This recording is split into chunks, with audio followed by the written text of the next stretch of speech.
Sunday na naman, saan tayo pupunta? Tara, samahan nyo kami bumiyahe papuntang Hong Kong. At syempre, sa biyahe namin ay kasama namin ang pamilya namin.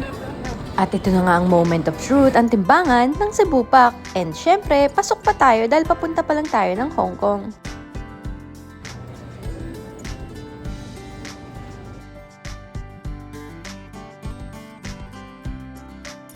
At ang taas nga naman ng araw dito sa eroplano.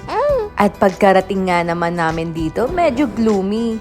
At nanibago nga ang parental sa water fountain na to. At nakarating na nga dito si Nainitan at hinahanap si Joy. Nakaka-overwhelm nga pala dito sa airport ng Hong Kong dahil kailangan mo pa sumakay ng train para makapunta sa immigration. And yes, at last, nakapasok kami officially sa Hong Kong. At ang first mission, bumili ng SIM card. And ang second mission, hanapin ng sakayan papuntang city. At sinundan nga lang namin ang mga signage papuntang bus terminal. At ang route na ginamit namin ang A25. Ang ginagamit nga pala na pangbayad dito ay any Visa card. So pwede ang GoTime at ang GCash card.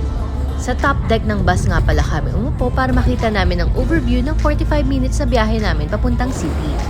And yes, na-complete na Nainitan ang kanyang mission to find his joy.